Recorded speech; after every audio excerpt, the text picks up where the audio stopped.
Hi, everyone. I'm Christine Tully, President and Executive Writing Coach at Defend, Publish, and Lead. And welcome to episode 273. How long does it take you to start in a writing session? I was inspired to do this one because we've just finished a series of free webinars on dissertation rescues. So if you want to check any of that out, I'll put a link in the show notes to one of those recordings so you can hear what we talked about there.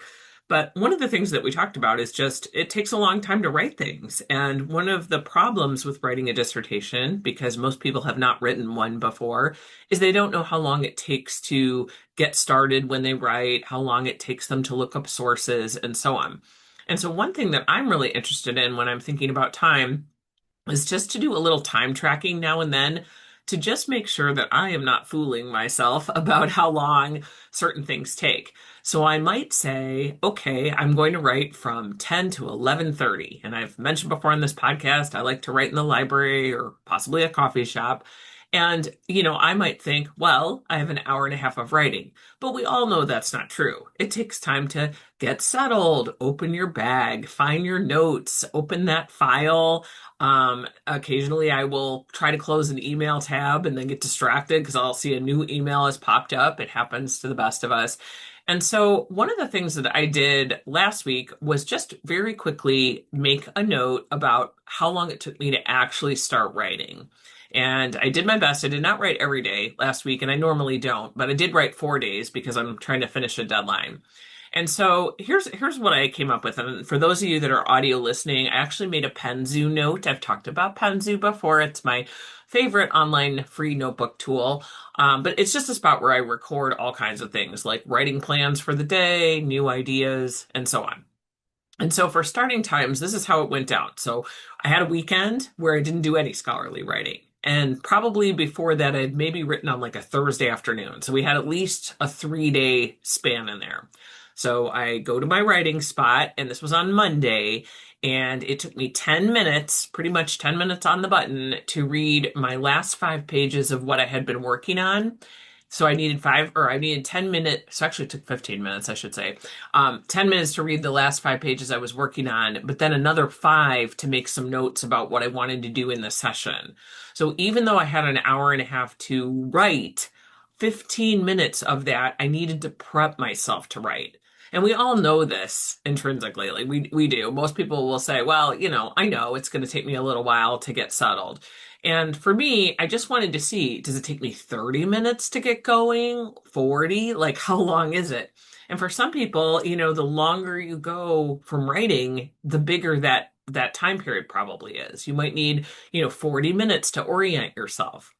And so one thing that you can do, because this is something I noticed before I say something about the other days, one thing I noticed that I have let slack this semester is that I used to be pretty good sometime on either Friday afternoon or Sunday. I would make some good notes about where I wanted to start in my next writing session. And for me, that's usually a Monday. One of the things I try to think about is, for me, writing on Monday really sets the tone for the week.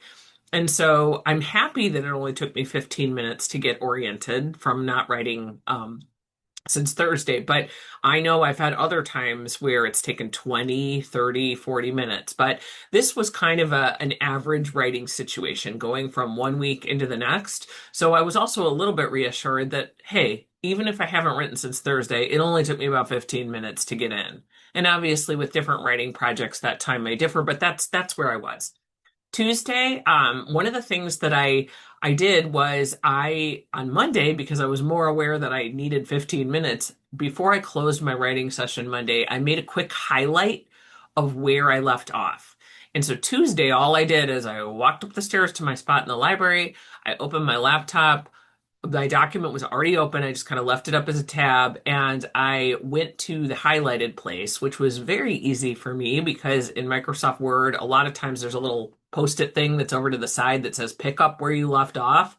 I clicked that. Sure enough, it was the highlight, and I was able to get started right away. So yes, it was probably 2 minutes maybe for that one, maybe less than that. And I didn't write on Wednesday. Thursday, This one, I kind of forgot to write it down, but I'm giving myself 5 minutes because at least for this writing, I had to move to a different spot in the library because other people were kind of in the spot that I wanted to use. So I estimated it took me 5 minutes to just go to the new spot, open my laptop, open my file, and find the spot where I needed to start writing. But even though I had a gap between Tuesday and Thursday, because I've been writing enough, and this is one of the messages with a lot of the things that we do at Defend, Publish, and Lead, because I've been talking, or not talking, reading about my project a lot, I'd been writing in it, it wasn't too hard to get amped up and going again. And then Friday was also pretty easy to get started. It took me 2 minutes, laptop, opening my laptop, clicking the tab I needed to go. And then I also, this time, I wrote a page number on a Post-it because I had done some revisions on Thursday where I was like jumping around a lot. So if I would open my document Friday and it would say pick up where you left off, I wouldn't want to go where I left off. I wanted to go to a new spot. And I knew that I had this section on page 36 that I needed to redo. So my page, I just had a quick post-it inside my laptop that just said page 36. It was just a quick note to me to just go to it fast. And then I was ready to go. So all of this is to say that if you can, one thing, as our writing starts to shorten up, we feel like we don't have enough time, we have deadlines, we start pushing it off. I would start paying attention to how long it actually takes you to get started writing, assuming that's what you're doing. Some of us really do hop between reading, research, writing, and going through all those kinds of tasks. But if you're actually trying to get some writing done, finding out the starting time is important. Because here's a couple other things. Some people, no matter what, need 30 minutes to start. And here's why. Some of us are able to sort of switch tasks really quickly from like going from a class to then going to your writing spot and then moving. I usually can do that because I like writing. So writing is easier for me and more preferable than like prepping a class or something like that. But for other people, teaching is way more preferable. So it might take you 30 minutes to kind of like quiet your mind, think about what you want to say. And there's nothing wrong with that, but it's just a time awareness to build into your writing sessions that, hey, I probably have to allot 30 minutes. So if I actually want to get, let's say, an hour of writing done, instead of just blocking an hour on a day, I may have to find 30 minutes. And the other thing is, it doesn't have to be all together. So another thing that I have started paying attention to is, can I do some of this ramp up work earlier in the day? So let's say I have a weird break between classes that's like 15 minutes.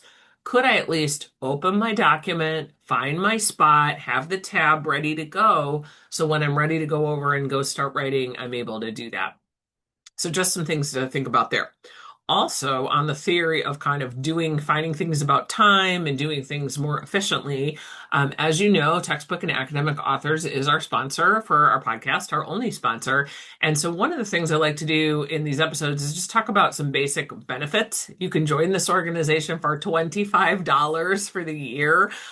If you haven't joined it, it is the best. There are so many things in there. And I discovered something, and I thought I knew everything about this organization.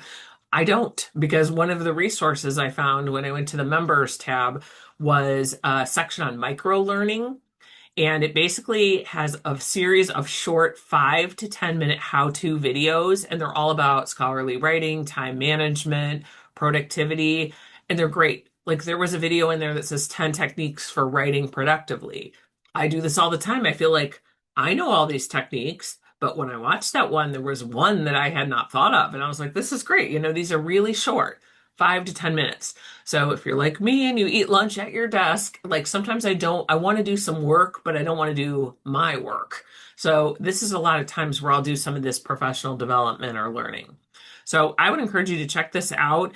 One of the things that you can do if you want to join Textbook and Academic Authors, again, use capital D, capital P 25 to get the organization the whole year for just $25 is my cheapest professional membership. Always the first thing that I do. Also, I'm mentioning this because it's coming up, but we'll do an episode on it as well, as there's a webinar coming up on spring cleaning your files.